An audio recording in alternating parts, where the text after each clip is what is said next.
हमारे चलो सबका भूना और हजरंग है कहिया पढ़ने डौरो रंग स्टोरी मेनियाए। ईशानी ने पूरी खुराना फैमिली और वहाँ काम करने वाले हाउस हेल्पर्स के लिए खाना बनाया था।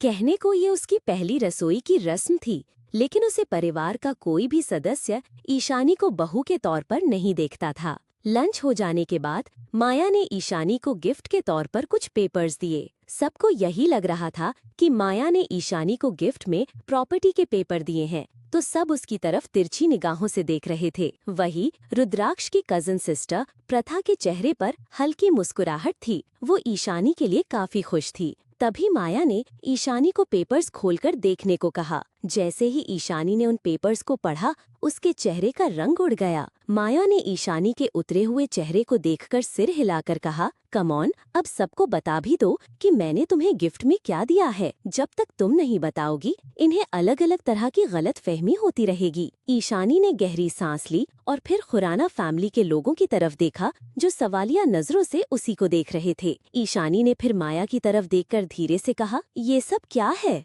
हमें तो लगा था तुम पढ़ी लिखी हो। तुम्हारे बारे में पता किया था तो पता चला कि तुम लॉ स्टूडेंट हो। तुम्हारे सामने तो ऐसे पेपर्स आते रहते होंगे ना, फिर भी ऐसे अनजान बन रही हो जैसे पहली बार ऐसा कुछ देखा हो। माया ने सख्त भाव से कहा। ईशानवी ने कोई जवाब नहीं दिया। वो चुपचाप खड़ी थी। तो आलिया चिढ़कर बोली, चलो अब बता भी दो, सबका लंच हो गया है और कोई तुम्हारे लिए यहाँ वेट नहीं करने वाला है। बोलते हुए आलिया अपनी जगह से खड़ी हुई और ईशानी के पास आकर उसके हाथ से पेपर्स लेने की कोशिश की, लेकिन ईशानी ने उन्हें कसकर पकड़ रखा था। आलिया ईशानी से पेपर्स नहीं ले पाई तो उसके चेहरे पर गुस्सा साफ नजर आ रहा था। उन सब के बीच रुद्राक्ष को काफी इरिटेशन फील हो रही थी। उसने बिना कुछ कहे ईशानी के हाथ से पेपर छीने और उन्हें पढ़ने लगा। पेपर्स पढ़ने के बाद रुद्राक्ष ने माया की तरफ देखकर हैरानी से कहा, ये तो डिवोर्स पेपर्स हैं। दादी, किससे पूछकर आपने ये डिसीजन लिया? आई will not give her divorce, और रीजन आपको अच्छे से पता है। रुद्राक्ष ने बातों की बातों में सबको बता दिया था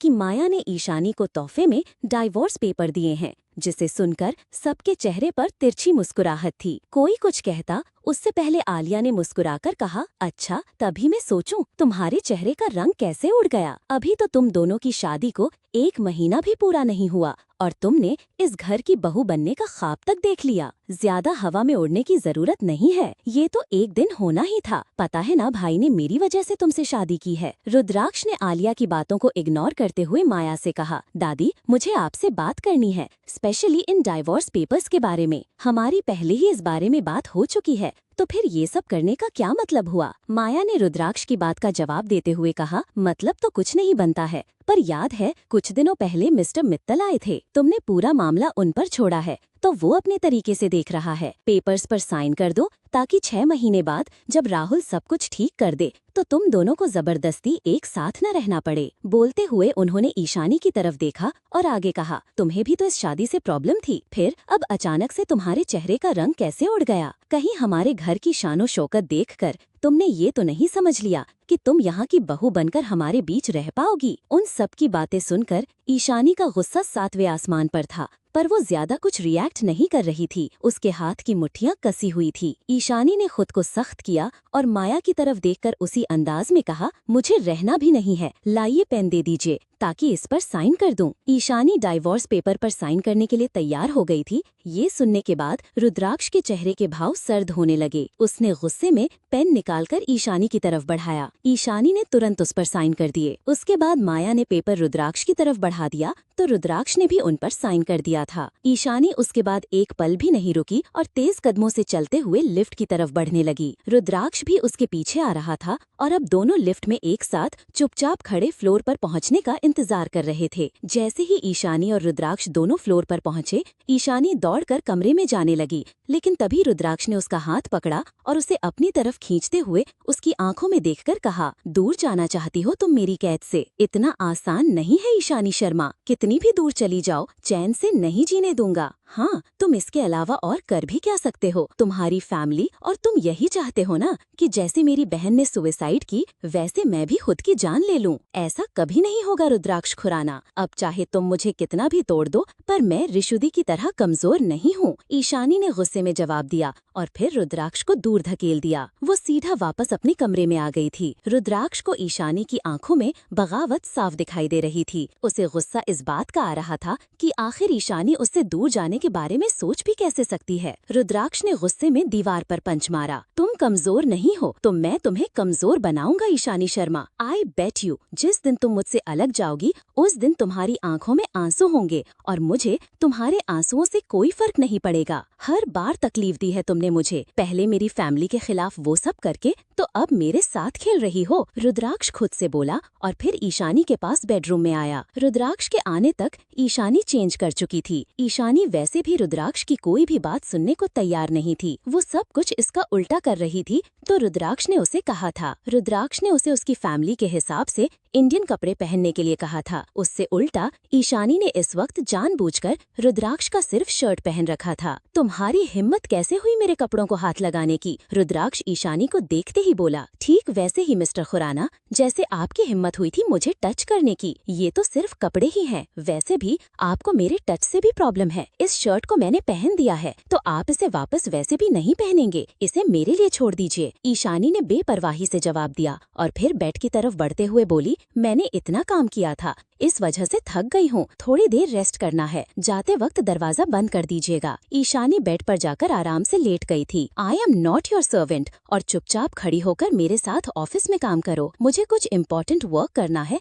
और आई नीड यू। रुद्राक्ष चिल्ला कर बोला और ईशानी के पास आकर उसका हाथ पकड़कर उसे खड़ा करने की कोशिश करने लगा। सच में आपको मेरी जरूरत है? पहले जाकर आप अपने हाथ धो कर आइए क्योंकि आपने मुझे टच कर दिया है मिस्टर खुराना। ईशानी ने जवाब दिया। वो जानबूझकर रुद्राक्ष को चिढ़ा रही थी। रुद्राक्ष ने उसका हाथ छोड़ा और फिर गहरी सांस लेकर छोड़ी। उसने ईशानी को बेड पर धकेला। अगले ही पल वो उसके ऊपर था। उसकी इस हरकत से ईशानी की आंखें हैरानी से बड़ी हो गईं। वो रुद्राक्ष की पकड़ से छूटने की कोशिश कर रही थी, तभी रुद्राक्ष उसकी तरफ देखते हुए सख्त आवाज में बोला, चैलेंज करने की कोशिश कर रही हो तुम मुझे ताकि मैं तुम्हारे करीब आऊं? रुद्राक्ष की बात सुनकर ईशानी की आंखें हैरानी से बड़ी हो गईं। वो तुरंत ना में सिर हिलाकर बोली, मैंने ऐसा कुछ नहीं कहा और सबसे पहले आप मेरे ऊपर से खड़े हो जाइए। मैं आ रही हूँ आपके साथ काम करने के लिए। बोलते हुए ईशानी हड़बड़ा रही थी। रुद्राक्ष के इतना करीब आने पर उसके दिल की धड़कनें तेज हो गई थी। लेकिन अब मेरा मूड नहीं है।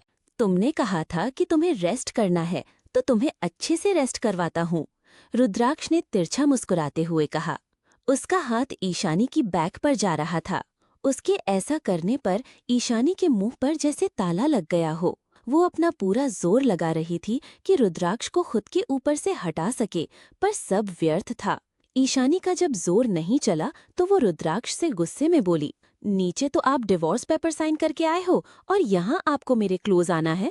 ध्यान से मिस्टर खुराना, आपकी दादी को पता चल गया तो फिर?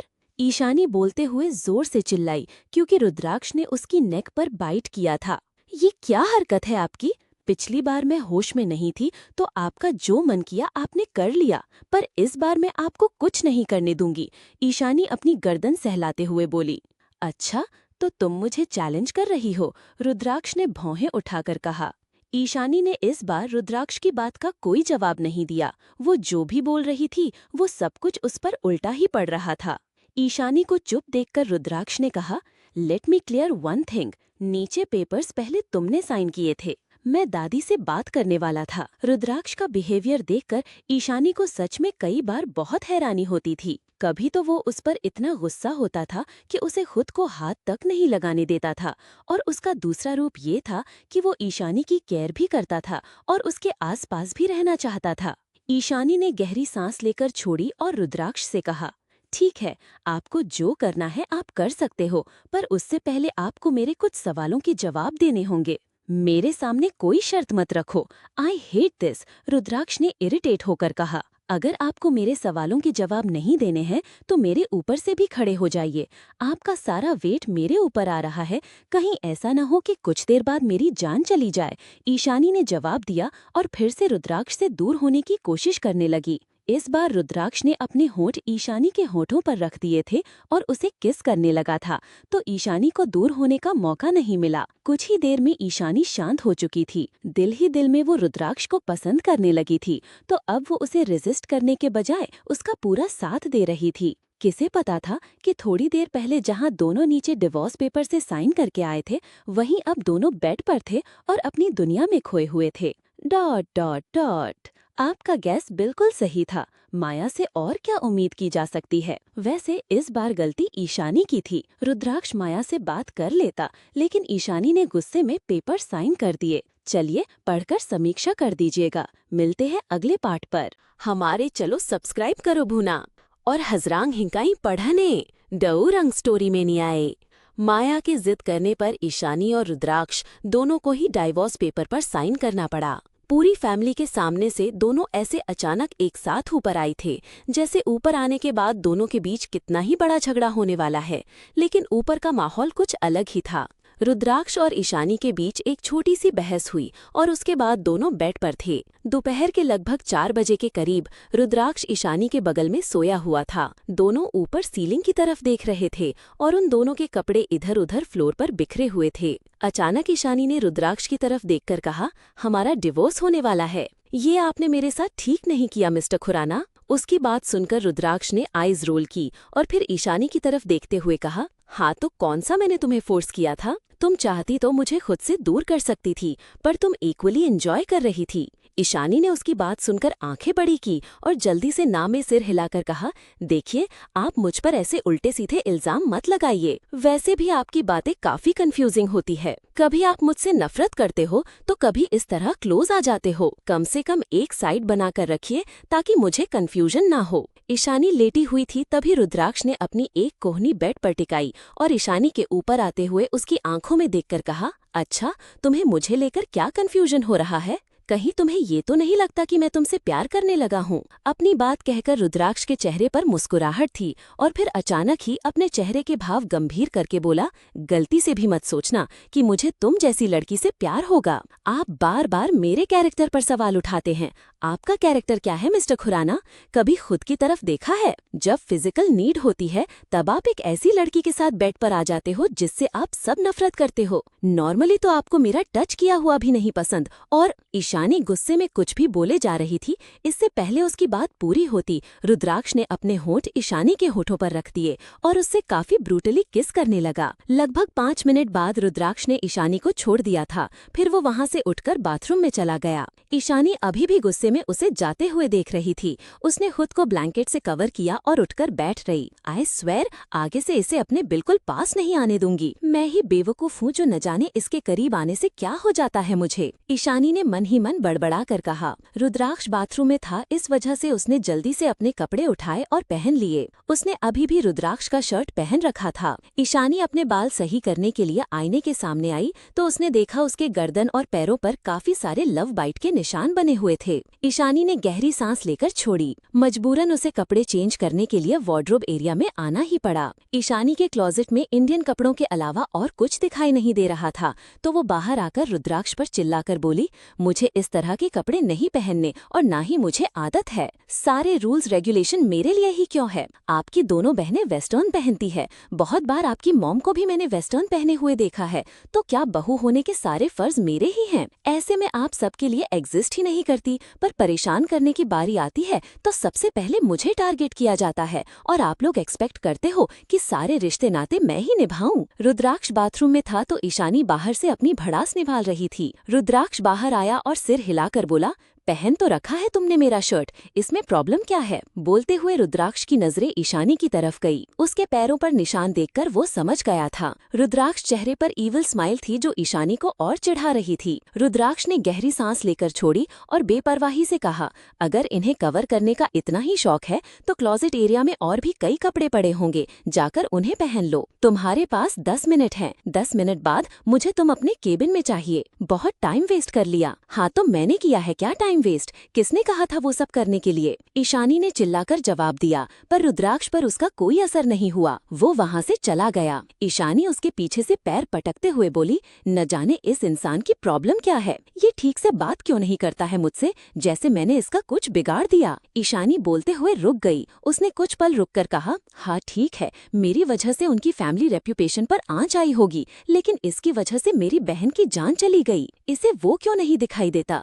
ऊपर से मेरी मॉम और घर के लिए भी मुझे ब्लैकमेल कर रहा था। ईशानी चेंज करने के बजाय वहीं पर खड़ी रुद्राक्ष पर गुस्सा निकाल रही थी। तभी रुद्राक्ष अपने केबिन से तेज आवाज में चिल्लाकर बोला, मैंने तुम्हें 10 मिनट दिए थे और उसमें से 8 मिनट पूरे हो गए हैं। अगर 2 मिनट के अंदर तुम मेरे केबिन में नहीं आई तो वापस बेड पर मिलेगी, and then I will not care कि तुम्हें इससे कितना पेन होता है। ईशानी के पास अब चेंज करने के लिए भी टाइम नहीं था। वो वैसे ही जल्दी से रुद्राक्ष के केबिन में पहुंची तो रुद्राक्ष ने उसके सामने फाइलों का ढेर रख दिया था। इसे पूरा करो, चाहे कितना भी टाइम लग जाए। रुद्राक्ष ने ईशानी को फाइल्स की तरफ इशारा करके कहा। ईशानी तुरंत उठकर अपने काम में लग गई थी। ईशानी अपने काम को लेकर हमेशा से डेडिकेटेड थी, इसलिए वो उन फाइल्स पर अच्छे से काम कर रही थी और उसका पूरा ध्यान काम पर ही था। तो वहीं रुद्राक्ष बीच बीच में ईशानी की तरफ देख रहा था। ईशानी की तरफ देखते हुए रुद्राक्ष ने अपने मन में कहा, मुझे इससे दूर रहना था, पर खुद पर कंट्रोल भी नहीं कर पा रहा मैं। ऐसा मेरे साथ पहली बार हो रहा है। जबकि संजना मेरे आसपास ही रहती थी, मेरे क्लोज होने की कोशिश की थी, लेकिन मैंने कभी अपने लिमिट्स क्रॉस नहीं की। लेकिन इसके पास आ जाने पर न जाने क्या हो जाता है, जो दूर जाने का मन ही नहीं करता। ईशानी की तरफ देखते हुए रुद्राक्ष के दिल की धड़कन तेज हो रही थी। वो अचानक खोए हुए अंदाज में उठा और उसके कदम अपने आप ईशानी की तरफ बढ़ने लगे। काम करते हुए अचानक ईशानी को अपने कंधे पर किसी का सिर महसूस हुआ। वो रुद्राक्ष था, जो ईशानी के बिल्कुल करीब आ गया था। रुद्राक्ष ने लैपटॉप की तरफ इशारा करके कहा, अगर एक एक करके सभी फाइल्स को कंप्लीट करोगी तो 2 दिन बीत जाएंगे। एक एक्सेल शीट बना लो ताकि सारा काम एक साथ हो सके। वो, मुझे इसका एक्सपीरियंस नहीं है ना, मैं तो लॉ स्टूडेंट हूँ, आप मुझे बता दो, मैं कर लूंगी। ईशानी ने धीरे से जवाब दिया। रुद्राक्ष ये जताना भी नहीं चाहता था, पर उसका दिल बार बार ईशानी के करीब रहने का कर रहा था। काम के बहाने से रुद्राक्ष ईशानी के बिल्कुल पास बैठा था और उसे सब समझा रहा था। सब समझने के बाद भी जब रुद्राक्ष ईशानी के पास बैठा रहा तो ईशानी ने हड़बड़ा कर कहा, अब आप जा सकते हैं, मैं खुद से कर लूंगी, आपके यहाँ बैठने की जरूरत नहीं है। उसके ऐसा कहने पर रुद्राक्ष ने उसकी तरफ तिरछी निगाहों से देखा और सख्त आवाज में कहा, अच्छा तो तुम मुझे मेरे ही केबिन से बाहर निकालना चाहती हो? अरे नहीं, मेरा वो मतलब नहीं था, आप अपना काम कर सकते हैं, ईशानी ने जवाब दिया। रुद्राक्ष वहाँ से उठने को हुआ तभी उसके मोबाइल की रिंग बजी। रुद्राक्ष को ईशानी के पास रहने का और एक बहाना मिल गया था। उसने जानबूझकर वहीं पर बैठे हुए कॉल रिसीव किया। वो मिस्टर मित्तल का कॉल था। वो सामने से बोले, सुना है तुम्हें अपने न्यू प्रोजेक्ट के लिए लैंड की जरूरत है और तुम्हारी नजर जिस जमीन पर है वो माफिया के अंडर में है। मैं लोकेशन चेंज करने का सोच रहा हूँ। मुझे पता चला है कि वो जगह इलीगल है, ऊपर से आपने भी कंफर्म कर दिया है कि वो माफिया के अंडर है। रुद्राक्ष ने जवाब दिया, उसे लीगल बनाने का काम मेरा है, बस तुम आज शाम होटल किंग्स में पहुँच जाना। वो जिसके अंडर में है उसका नाम वसीम शेख है, वो वहाँ पर मौजूद होगा। मैं नहीं आ पाऊंगा, लेकिन मेरे आदमी वही होंगे। वैसे भी वसीम तुम पहचानता है, मिस्टर मित्तल ने कहा। वो रुद्राक्ष के काम में उसकी हर तरीके से हेल्प करते थे, चाहे वो लीगल हो या इल्लीगल। रुद्राक्ष ने उनकी बात पर हामी भरी और कॉल कट करने को हुआ। तभी मिस्टर मित्तल फिर से बोले, और हाँ, पार्टी में अकेले मत जाना, ये कपल पार्टी है और तुम्हारी शादी के अनाउंसमेंट के बाद तुम्हारी बीवी को सबने देख लिया है। तुम उसी के साथ जाओगे तो इम्प्रेशन अच्छा पड़ेगा। इतना कहकर मिस्टर मित्तल ने कॉल कट कर दिया। उनसे बात करने के बाद रुद्राक्ष ने ईशानी की तरफ देखा, जो सवालिया नजरों से उसकी तरफ देख रही थी। रुद्राक्ष ने कुछ पल रुक कर कहा, आज शाम हमें एक पार्टी में जाना है, तो उसके लिए रेडी हो जाना। मैं आउटफिट मंगवा दूंगा। मैं साड़ी पहनकर कहीं नहीं जाने वाली हूँ। ईशानी ने सीधे सीधे कह दिया था। वो साड़ी में काफी अनकंफर्टेबल फील करती थी। रुद्राक्ष ने उसकी बात का कोई जवाब नहीं दिया और अपने काम पर लग गया। वो ईशानी को अपने साथ पार्टी में लेकर तो जा रहा था, लेकिन इस बात से अनजान कि ईशानी के अपने काम के चलते उसके काफी दुश्मन थे, जो कि ज्यादातर माफिया और इल्लीगल दुनिया से बिलोंग करते थे। क्या रुद्राक्ष अनजाने में ईशानी को किसी मुसीबत में घसीट रहा है? एंड रुद्राक्ष को भी प्यार है, बस वो एक्सेप्ट नहीं करना। इसके बहुत सारे कारण हैं, ये आगे रिवील होगा। पार्ट पढ़कर समीक्षा कर दीजिएगा। मिलते हैं अगले पार्ट में। हमारे चलो सबका भूना और हजरे हिंका कहिया पढ़ने। डूरोरन स्टोरी मैनिया। रुद्राक्ष और ईशानी ऊपर अपने फ्लोर पर थे। कुछ देर पहले रुद्राक्ष के पास मिस्टर राहुल मित्तल का कॉल आया था, जिन्होंने उसे एक पार्टी अटेंड करने के लिए कहा था। उन्होंने पार्टी में ईशानी को ले जाने के लिए भी कहा ताकि वहां उसका इम्प्रेशन अच्छा पड़े। अब उनकी शादी ऑफिशियल हो चुकी थी, तो मजबूरी में ही सही, लेकिन अब ईशानी रुद्राक्ष की वाइफ थी। रुद्राक्ष ने ईशानी को पार्टी में चलने के लिए कहा तो उसने उससे यही शर्त रखी कि वो पार्टी में साड़ी पहनकर नहीं जाएगी। रुद्राक्ष ने उसकी बात का कोई जवाब नहीं दिया और अपनी चेयर पर बैठकर काम करने लगा। काम करने से पहले वो किसी को मैसेज कर रहा था। रुद्राक्ष ने ईशानी की बात का कोई जवाब नहीं दिया तो वो बुरी तरह चिढ़ गई। उसने पैर पटकते हुए कहा, मुझे नहीं जाना इस इंसान के साथ कहीं भी। समझता क्या है ये अपने आप को? जैसे इसका मूड होगा वैसे मेरे साथ बिहेव करेगा क्या ये? ईशानी ने सामने घड़ी में टाइम देखा तो शाम के 5 बज रहे थे। उसने एक नजर रुद्राक्ष की तरफ देखा जो अपने काम करने में बिजी था। ईशानी चेयर से खड़ी हुई और रुद्राक्ष की तरफ देखे बिना तेज आवाज में बोली, मुझे भूख लगी है, मैं अपने लिए डिनर बनाने के लिए जा रही हूँ। वैसे भी मेरे लिए यहाँ कोई स्पेशली नीचे से खाना नहीं भेजने वाला है। अगर किसी ने भेज भी दिया तो जरूर उसमें कुछ न कुछ मिलाकर भेजेंगे। इतना कहकर ईशानी रुद्राक्ष के केबिन से बाहर आई। वो किचन की तरफ बढ़ रही थी, तभी लिफ्ट की डोरबेल बजी। वो लिफ्ट अनलॉक करने के लिए लिफ्ट की तरफ बढ़ने लगी। रुद्राक्ष ने लिफ्ट का पासकोड ईशानी के हिसाब से भी सेव कर दिया था ताकि उसकी एब्सेंस में उसे ऊपर नीचे जाने में कोई प्रॉब्लम ना हो। ईशानी ने लिफ्ट अनलॉक की तो वहाँ सामने 2 लड़कियां खड़ी थी। एक मेकअप आर्टिस्ट थी जबकि दूसरी लड़की के पास एक स्टैंड था जिसमें बहुत सारी ड्रेसेस टंगी हुई थी। ईशानी समझ गई कि जरूर ये रुद्राक्ष ने किया होगा। उन्हें देखकर ईशानी ने मन ही मन बड़बड़ा कर कहा, अगर इतना सब कुछ करना ही था तो पहले भी बता सकते थे, लेकिन नहीं, मुझसे बात करेगा तो उसकी ग्रीन आइज ब्लू हो जाएगी ना।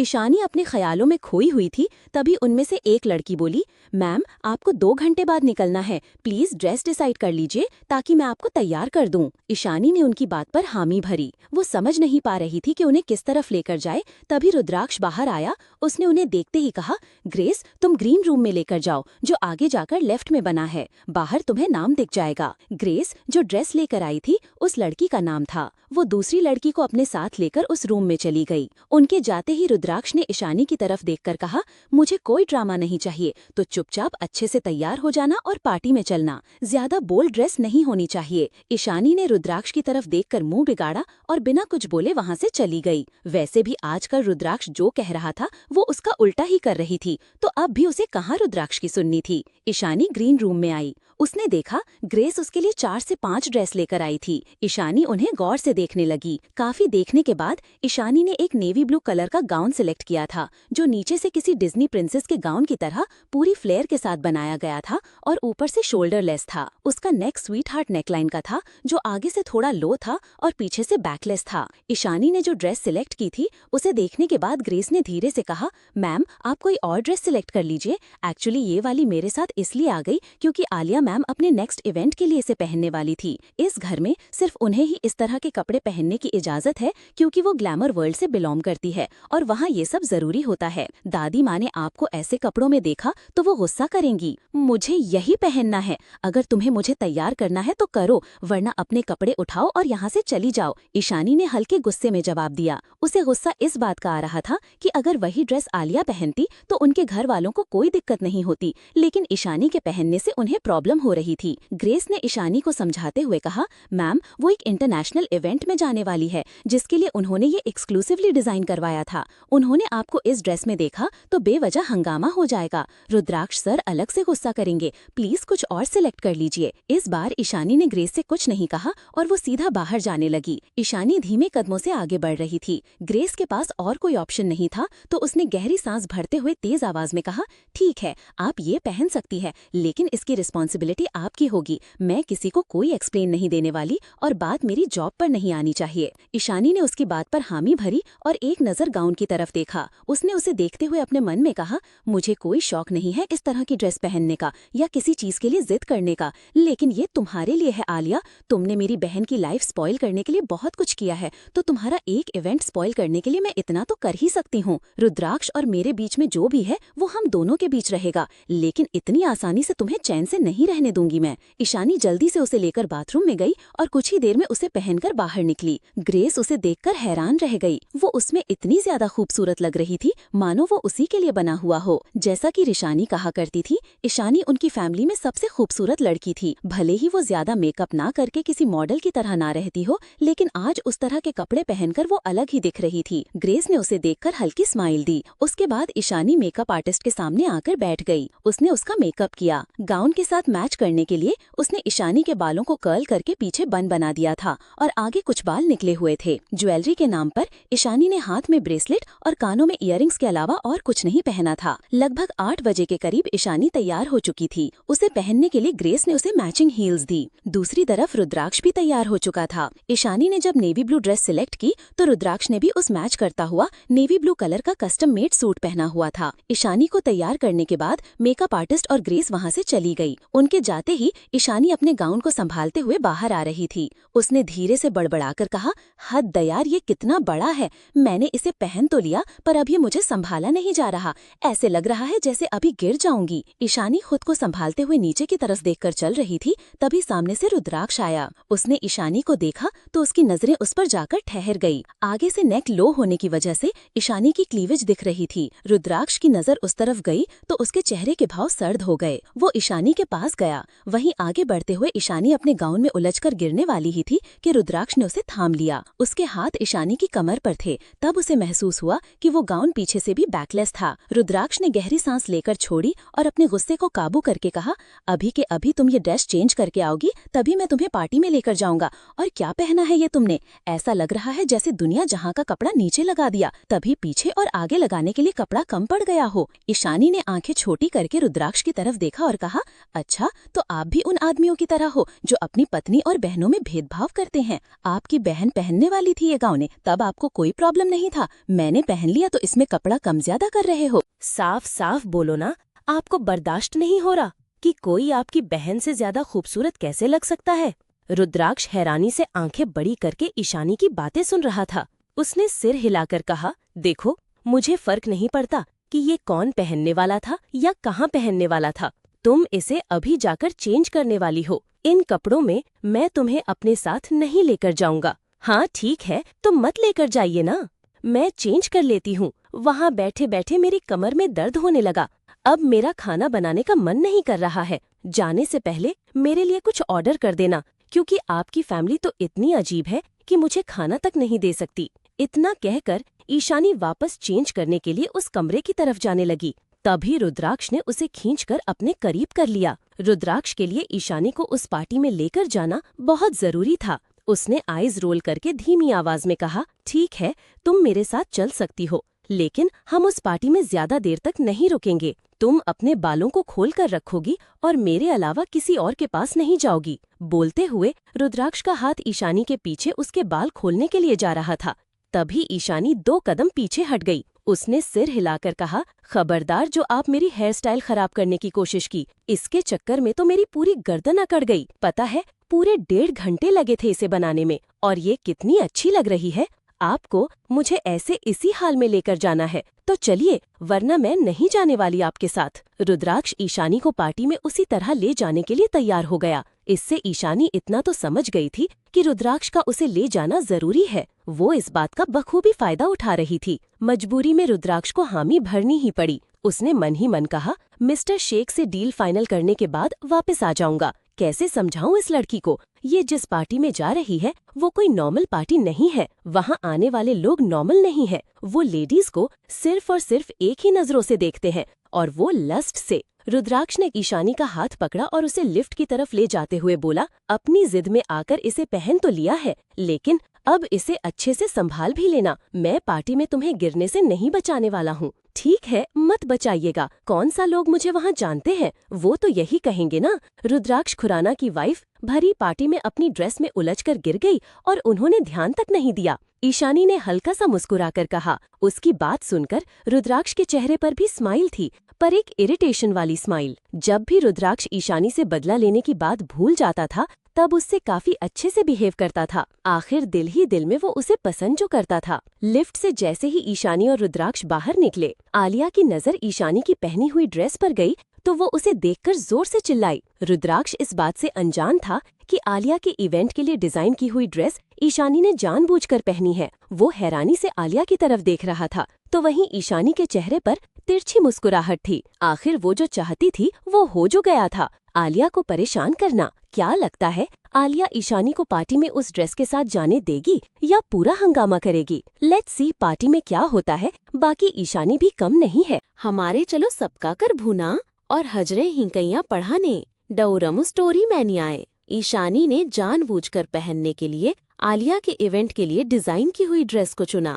जब वो रुद्राक्ष के साथ तैयार होकर नीचे पहुंची तो उसे देखकर आलिया जोर से चिल्ला पड़ी। उसके चिल्लाने की आवाज सुनकर माया, दिव्या और नव्यम जल्दी से बाहर आए। बाकी घर वाले उस वक्त घर पर नहीं थे। नव्यम ने बाहर आते ही एक नजर ईशानी की तरफ देखा और फिर धीरे से कहा, वैसे काफी खूबसूरत है ये लड़की। माया ने आलिया से बाहर आते ही सख्त आवाज में पूछा, अब ऐसा क्या हो गया जिसकी वजह से तुमने पूरा घर से पर उठा रखा है? बोलते हुए माया की नजर ईशानी की तरफ गई तो उसकी भौहें तन गई। वो ईशानी की तरफ देखकर सिर हिलाकर बोली, और तुम ऐसे कपड़े पहनकर कहाँ जा रही हो? एक्चुअली हम लोग एक पार्टी में जा रहे हैं, थोड़ी देर में आ जाएंगे। रुद्राक्ष ने शांत लहजे में जवाब दिया। कोई कुछ कहता उससे पहले आलिया ने जोर से चिल्लाते हुए कहा, आई डोंट केयर, आप किसी पार्टी में जाओ या फ्यूनरल पर। भाई इसे बोलो कि अभी के अभी जाकर मेरी ड्रेस उतार के आए। इसकी हिम्मत भी कैसे हुई मेरी ड्रेस को टच करने की?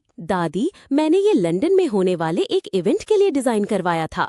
पूरे 15 लाख का ड्रेस है ये। 15 लाख का हो या 15,000 का, अब मैंने इसे पहन लिया है तो उतारने वाली नहीं हूँ। वैसे भी हम लेट हो रहे हैं। पार्टी से आने के बाद मैं ये ड्रेस तुम्हें वापस कर दूंगी, फिर चाहे तुम इसे किसी इवेंट में पहनना या फ्यूनरल पर। I don't care. ईशानी ने आलिया को उसी के लहजे में जवाब दिया। ईशानी की बातें सुनकर रुद्राक्ष को समझते देर नहीं लगी कि वो इस बारे में पहले से ही जानती थी कि ये ड्रेस आलिया का है। रुद्राक्ष ने उस वक्त कुछ नहीं कहा, पर ईशानी की बात सुनकर आलिया का गुस्सा और बढ़ चुका था। वो गहरी सांस लेते हुए बोली, अच्छा तो अब आलिया खुराना तुम जैसी लड़कियों के उतरे हुए कपड़े पहनेगी? अपनी औकात देखे तुमने? औकात से क्या फर्क पड़ता है? फिलहाल तो मैंने ये ड्रेस पहना है और ट्रस्ट मी, ये मुझ पर बहुत अच्छा लग रहा है। तुम्हें यकीन ना हो तो अपने भाई से पूछ लो। ईशानी ने शरारती मुस्कुराहट के साथ कहा। वो जानबूझकर आलिया को परेशान करने की कोशिश कर रही थी। आलिया आगे कुछ भी कहती और इस बहस को बढ़ाती उससे पहले माया ने उसे शांत करते हुए कहा,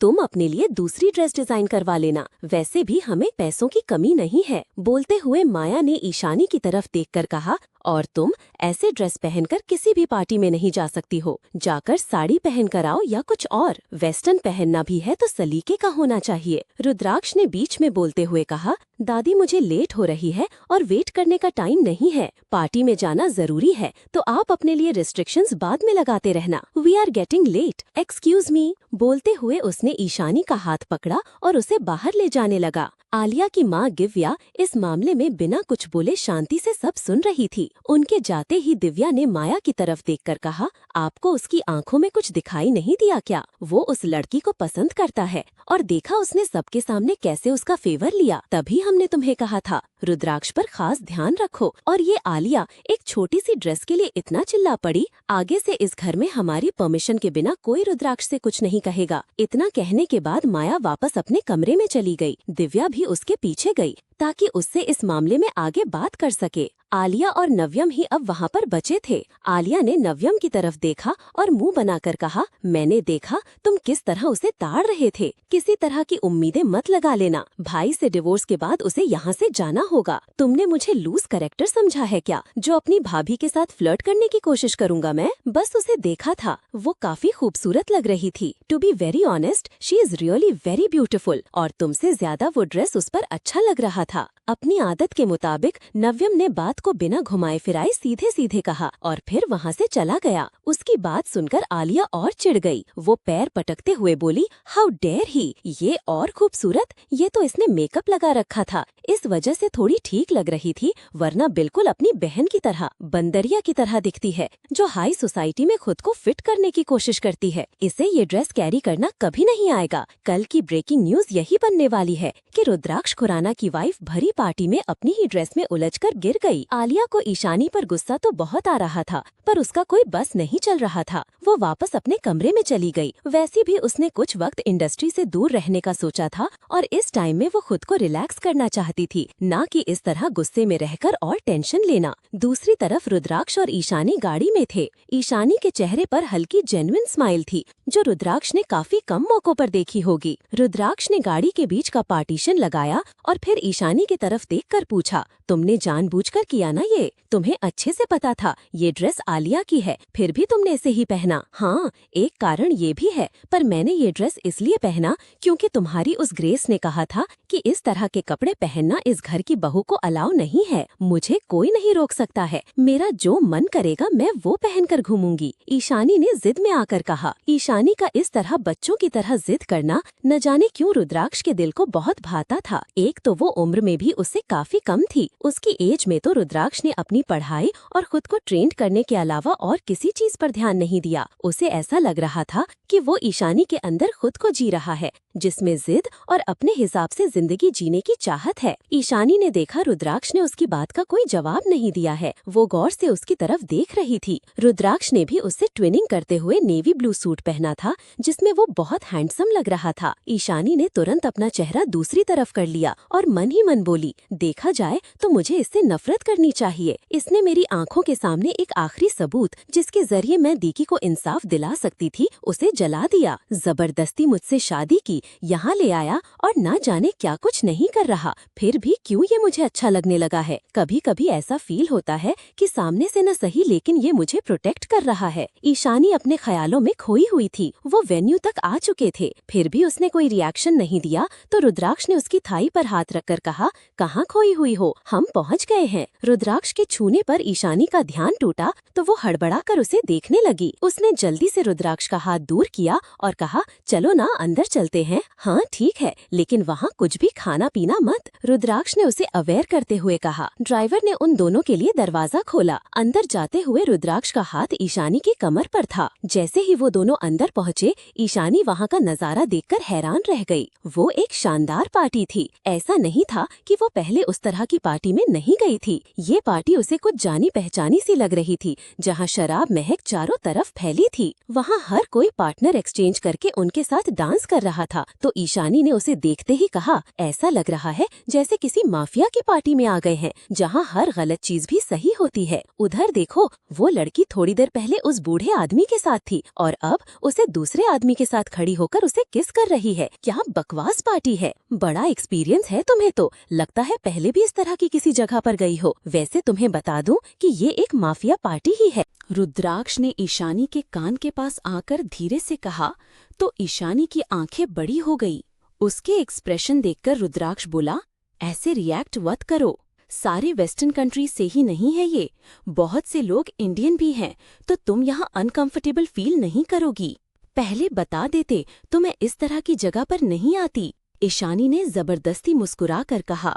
फिर उसने इधर उधर नजरें ठीक से दौड़ाई तो वहाँ मौजूद काफी सारे लोगों से वो पहले भी मिल चुकी थी। इंडिया में माफिया की दुनिया में सनशाइन को सभी जानते थे और उसकी तलाश में भी थे। वो कोई और नहीं ईशानी थी, जो मोक्ष के कहने पर ऐसी पार्टीज में जाकर अक्सर सबूत वगैरह लेकर आती थी। इस वक्त ईशानी के चेहरे पर घबराहट के भाव थे। वो तुरंत रुद्राक्ष की तरफ पलटी और उसके कंधे पर सिर रखकर धीरे से कहा, मुझे चक्कर आ रहे हैं और ना ही ये ड्रेस संभाली जा रही है। आप अपना काम करके बाहर आ जाना, मैं थोड़ी देर रेस्ट कर रही हूँ, मुझे गाड़ी तक छोड़ आइए। रुद्राक्ष ने ईशानी का चेहरा खुद से अलग किया और उसकी आंखों में देखकर मुस्कुराते हुए कहा, यहाँ तुम बातें ही नहीं अपना चेहरा छुपाने की भी कोशिश कर रही हो वाइफी। क्या बात है, डर लग रहा है कि कोई तुम्हें यहाँ पकड़ न ले। ईशानी हैरानी से रुद्राक्ष की तरफ देख रही थी। वो कंफ्यूज हो रही थी कि रुद्राक्ष उसका सच जानता है या नहीं।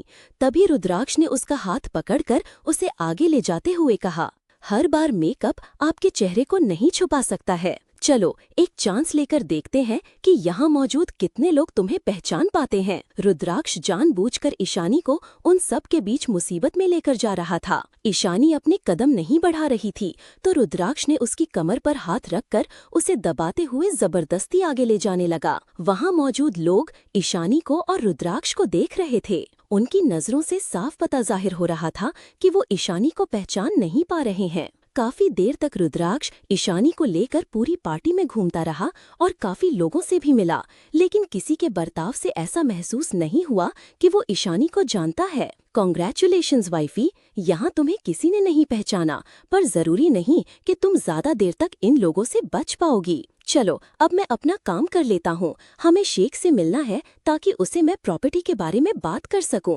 रुद्राक्ष ने ईविल स्माइल करते हुए कहा। जैसे ही रुद्राक्ष ईशानी को वसीम शेख की तरफ लेकर बढ़ रहा था, वैसे ही वसीम की नजरें ईशानी पर पड़ चुकी थी और वो उसे काफी गौर से देख रहा था। अचानक उसने धीरे से बड़बड़ा कर कहा, सनशाइन, ये वही लड़की है। उसके बाद उसने अपने खास आदमियों को वहाँ बुलाया और उसके कान के पास आकर कहा, वेन्यू की सिक्योरिटी टाइट कर दो, कोई भी यहाँ से बाहर नहीं जाए। भले ही पूरी पार्टी में ईशानी को किसी ने न पहचाना हो, लेकिन वसीम ने उसे एक नजर देखते ही पहचान लिया था। अगर क्या रुद्राक्ष की शादी को इस मुसीबत से बचा पाएगा या फिर वसीम शेख आज ईशानी को पकड़ लेगा, ये अब अगले पार्ट पर पता चल जाएगा। चलिए अगले पार्ट पर मिलते हैं, पढ़कर समीक्षा कर दीजिएगा। हमारे चल्लो सब्सक्राइबर कर भूना और हजरन हिंकैया पढ़न डोरेन स्टोरी में नहीं आए। रुद्राक्ष वसीम शेख के साथ एक डील फाइनल करने के लिए उसकी पार्टी में आया हुआ था। वसीम शेख लीगल दुनिया के साथ साथ इल्लीगल काम भी करता था, इसलिए उसकी पार्टी में अंडरवर्ल्ड से जुड़े हुए लोग भी आए थे। मोक्ष के लिए ईशानी काफी बार इस तरह की पार्टी अटेंड कर चुकी थी। इनफैक्ट किसी भी माफिया या अंडरवर्ल्ड से मिलने के लिए इस तरह की पार्टी ज्यादा आसान तरीका होता था। वहाँ मौजूद कुछ लोगों से ईशानी पहले भी मिल चुकी थी और इस वक्त उसे यह डर सता रहा था कि कोई उसे पहचान न ले। वहीं रुद्राक्ष की बातें भी ईशानी को कंफ्यूज कर रही थीं। वो साफ कुछ नहीं बता रहा है, लेकिन उसकी बातों से जाहिर हो रहा था कि वो ईशानी का सच जानता है। पार्टी में लगभग 1 घंटे इधर उधर घूमने के बाद भी ईशानी को जब किसी ने नहीं पहचाना तो उसने राहत की सांस ली। फिर रुद्राक्ष डील की बात करने के लिए वसीम के पास जा रहा था। तभी वसीम ने गौर से ईशानी को देखा और उसने उसे पहचान भी लिया। वसीम ने पार्टी की सिक्योरिटी टाइट करवा दी थी। अब समझ आ रहा है मित्तल ने मुझे रुद्राक्ष और उसकी पत्नी से मिलने के लिए क्यों कहा था। वसीम धीरे से बड़बड़ा कर बोला और खुद से ही उठकर रुद्राक्ष और ईशानी के पास जाने लगा। वसीम को अपने पास आता देखकर डर के मारे ईशानी ने रुद्राक्ष का हाथ पकड़ लिया था। उसने धीरे से कहा, इसे देखकर साफ पता चल रहा है इसने मुझे पहचान लिया, प्लीज मुझे बचा लो। रुद्राक्ष ने तिरछी मुस्कुराहट के साथ ईशानी की तरफ देखा और फिर धीमी आवाज में कहा, लेकिन मैं तुम्हें कैसे बचा सकता हूँ वाइफी? शायद तुम भूल रही हो कि मैंने तुमसे शादी तुम्हें तकलीफ देने के लिए की है, ना कि तुम्हें लोगों से बचाने के लिए। अब जो होगा उसकी जिम्मेदार तुम खुद होने वाली हो। रुद्राक्ष ने ईशानी की मदद करने से साफ मना कर दिया था। इससे ईशानी के चेहरे पर गुस्से के भाव थे। उसने जल्दी से कहा, प्लीज ऐसा मत करो, ये मुझे मार देगा। इनफैक्ट मारेगा नहीं, मुझे किडनैप करके टॉर्चर करेगा। Oh really? तुम्हें तो काफी पता है इनके बारे में। वैसे अब तक तुम्हें इसकी आदत हो गई होगी। मैंने भी तो तुम्हें किडनैप करके रखा है और थोड़ा बहुत टॉर्चर कर ही लेता हूँ। रुद्राक्ष ने सिर हिलाकर कहा। वसीम को अपने पास आता देखकर वो दोनों वहीं पर रुक गए थे, तो वही वसीम को रास्ते में कोई मिल गया तो वो उससे बात करने लगा। दूसरे आदमी से बात करते वक्त भी वसीम की नजरें पूरे टाइम ईशानी पर टिकी हुई थी। इससे ईशानी के दिल का डर और भी बढ़ रहा था। ईशानी ने गुस्से से रुद्राक्ष की तरफ देखा और रिक्वेस्टिंग वे में कहा, देखो तुम्हारा टॉर्चर अलग होता है और इनका अलग। ओके, आई प्रॉमिस मैं तुम्हारी सारी बातें मानूंगी। प्लीज मुझे यहाँ से निकाल लो। सोच लो, अगर तुम मुझे प्रॉमिस कर रही हो कि मेरी सारी बातें मानोगी, बदले में मैं तुमसे कुछ भी करवा सकता हूँ और तुम्हारे पास ना कहने का ऑप्शन नहीं होगा। यहाँ कुछ भी से मेरा मतलब सब तुझ से है। रुद्राक्ष ने ईविल स्माइल करते हुए कहा। ईशानी उसके कहने का मतलब अच्छे से समझ रही थी, पर इस वक्त वसीम से सामना करने से ज्यादा रुद्राक्ष की बात मानना सही लगा। ईशानी ने गहरी सांस लेकर छोड़ी और शांत लहजे में कहा, ओके, आई प्रॉमिस, मैं तुम्हें किसी चीज के लिए मना नहीं करूंगी, पर तुम कपड़े पहनने के मामले में मुझे फोर्स नहीं करोगे। मुझे उन सब ड्रेसेस में अनकंफर्टेबल फील होता है, बाकी चाहे कुछ भी करवा लेना। तुमने जो वादा किया है उसके बाद लगता नहीं कि तुम्हें कपड़े पहनने का मौका मिलेगा। रुद्राक्ष ने जवाब दिया और ईशानी का हाथ पकड़कर दूसरी तरफ पलट गया। वहीं उसकी बात सुनकर ईशानी के दिल की धड़कनें तेज हो गई थीं। जैसे ही रुद्राक्ष और ईशानी थोड़ा आगे बढ़े, रुद्राक्ष ने चारों तरफ गौर से देखा। हर तरफ सिक्योरिटी गार्ड्स खड़े थे, जबकि जब वो पार्टी में आए थे तब गार्ड्स सिर्फ बाहर थे। इतनी टाइट सिक्योरिटी देखकर रुद्राक्ष को समझते देर नहीं लगी। उसने ईशानी की तरफ देखा और सिर हिलाकर कहा, कंग्रेचुलेशंस वाइफी, उन्होंने तुम्हें पहचान लिया है। अब हम क्या करेंगे? ईशानी ने घबराकर पूछा। डांस, रुद्राक्ष ने जवाब में इतना ही कहा, जिस पर ईशानी हैरानी से उसकी तरफ देखने लगी। रुद्राक्ष ईशानी का हाथ पकड़कर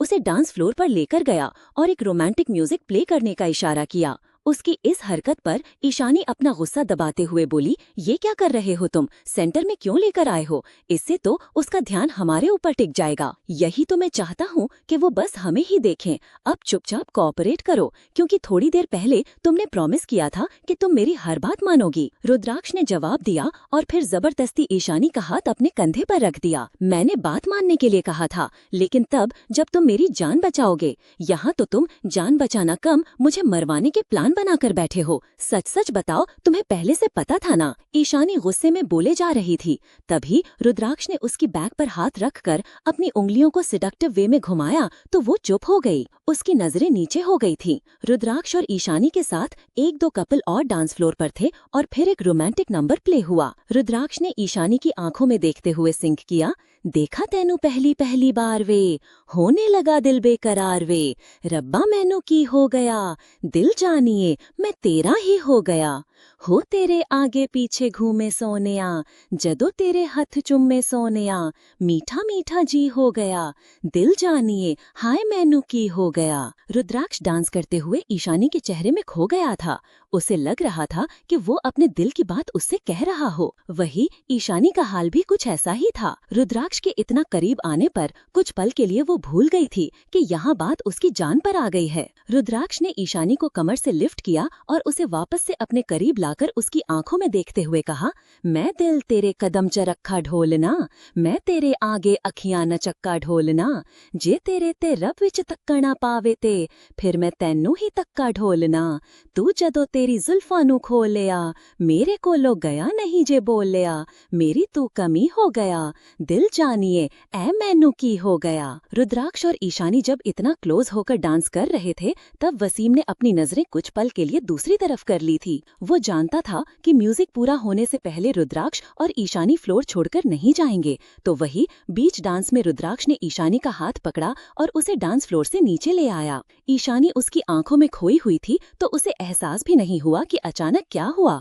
क्या हुआ? तुम मुझे बीच में क्यों लेकर आए हो? अभी तो सॉन्ग भी पूरा नहीं हुआ था। ईशानी ने रुद्राक्ष की तरफ देखकर मासूमियत से पूछा। रुद्राक्ष ने उसे देखकर तिरछी मुस्कुराहट दी और सिर हिलाकर कहा, I know I am hot and happening, पर बात तुम्हारी जान की नहीं होती तो डांस भी पूरा करते और बाकी पार्टी भी एंजॉय करते। तुम्हारे चक्कर में मेरी डील अधूरी रह गई, पर कोई बात नहीं, तुमने जो प्रॉमिस किया है उसके बाद मैं इतना छोटा नुकसान तो भूल ही सकता हूँ। बोलते हुए रुद्राक्ष ईशानी को वेन्यू के दूसरी तरफ ले गया। वहाँ आसपास सिक्योरिटी तो थी लेकिन थोड़ा अंधेरा भी था। ईशानी ने शोल्डरलेस ड्रेस पहनी थी, इस वजह से पार्टी से बाहर आते ही उसे ठंड लगने लगी। रुद्राक्ष ने अपना जैकेट निकाला और ईशानी को पहनाने लगा। अब तुम्हें समझ आ गया होगा कि मैंने तुम्हें ये ड्रेस पहनने से क्यों मना किया था। कितनी ठंड है बाहर, और अगर थोड़ी देर इसी तरह इस ड्रेस में रही तो तुम्हारी हालत खराब हो जाएगी। बोलते हुए रुद्राक्ष ने अपनी पॉकेट से एक नाइफ निकाला और ईशानी की ड्रेस नीचे से काटने लगा। उसके ऐसा करने पर ईशानी कुछ कदम पीछे हट गई। उसने रुद्राक्ष को रोकने के लिए कहा,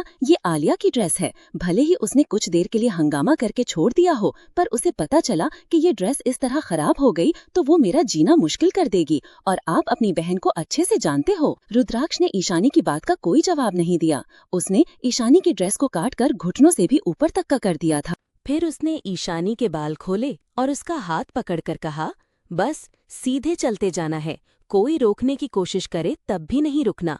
ईशानी को सब समझाने के बाद रुद्राक्ष ने अपने ड्राइवर को गाड़ी गेट के आगे लाने के लिए कहा। उसने ईशानी की कमर पर हाथ रखा और नॉर्मली उसके साथ ऐसे चल रहा था जैसे वो पार्टी से बाहर निकल रहे हों। ईशानी के ड्रेस और हेयर स्टाइल चेंज होने की वजह से कुछ पल के लिए गार्ड्स कंफ्यूज हो गए थे, लेकिन तभी किसी एक ने उसे पहचान लिया। वो ईशानी के पीछे आया और उसको पकड़ने की कोशिश की तो ईशानी ने पलटकर उसके पेट में जोरदार किक किया। रुद्राक्ष ने ईशानी को खींचा और कहा, मैंने तुम्हें एडवेंचर करने से मना किया था, अब जल्दी से आकर बैठो गाड़ी में। रुद्राक्ष और ईशानी गाड़ी में आ गए थे। रुद्राक्ष ने ड्राइवर को फास्ट ड्राइव करने के लिए कहा। मामला यहीं पर शांत नहीं होने वाला था। तुरंत ही वसीम के गार्ड्स रुद्राक्ष और ईशानी की गाड़ी के पीछे थे। मैंने तुम्हें मना किया था पीछे पलट कर देखने से, तुम अपना हाथ झटक कर सीधे भी आ सकती थी। अगर ऐसा करती तो आज वो हमारे पीछे नहीं आते, रुद्राक्ष ने ईशानी को डांटते हुए कहा। ईशानी ने रुद्राक्ष से जवाब में कहा, मुझे लगा वो अंदर कंप्लेंट करने के लिए जाएगा, इतनी देर में हमें वहाँ से निकलने का टाइम मिल जाएगा। अब मुझे क्या पता था कि वो सीधे हमारे पीछे हो जाएंगे। रुद्राक्ष ने ईशानी की बात का कोई जवाब नहीं दिया। उसने साइड मिरर से देखा तो उनके पीछे 5 से 6 कई गाड़ियां आ रही थीं। ईशानी वहां से बचकर निकल गई थी, इस वजह से उसके चेहरे पर राहत के भाव थे। रुद्राक्ष चेहरे से अभी भी थोड़ा परेशान नजर आ रहा था। वो जानता था ईशानी को उसने कुछ देर के लिए वहां से निकाल जरूर लिया है, लेकिन वो सब जान चुके थे। ईशानी रुद्राक्ष खुराना की वाइफ है, ऐसे में ईशानी को हमेशा के लिए प्रोटेक्ट कर पाना रुद्राक्ष के लिए और मुश्किल होने वाला है। कुछ पल की चुप्पी के बाद रुद्राक्ष ने ईशानी की तरफ देखकर अचानक से पूछा, वैसे क्या बिगाड़ा है तुमने इनका जो वो इस तरह तुम्हारे पीछे लगे हुए हैं? मिस्टर मित्तल का कारण मुझे समझ आता है, लेकिन वसीम अंडरवर्ल्ड की बहुत बड़ी मछली है और वो तुम्हारे पीछे हैं। अब तक तुम उससे बच कैसे गई? ईशानी ने रुद्राक्ष की बात का कोई जवाब नहीं दिया। उसने तुरंत अपनी नजरें दूसरी तरफ कर ली। हाँ, जानता हूँ तुम कुछ नहीं बताओगी, पर मेरे पास पता करने के मेरे अपने तरीके हैं, रुद्राक्ष सर्द आवाज में बोला। पहले भले ही ईशानी वहाँ से बचकर निकलने की वजह से रिलैक्स थी, लेकिन रुद्राक्ष की बात ने उसकी परेशानी बढ़ा दी थी। ओके, जैसा कि मैंने पोस्ट डाली थी और आपने ज्यादा वोट इस कहानी को दिए थे, तो इसका नया पार्ट मैंने पब्लिश कर दिया है, पढ़कर आप समीक्षा कर दीजिएगा। फाइनली रुद्राक्ष के सामने ईशानी का सच आने जा रहा है। देखते हैं अब रुद्राक्ष की नफरत कुछ कम होती है या नहीं।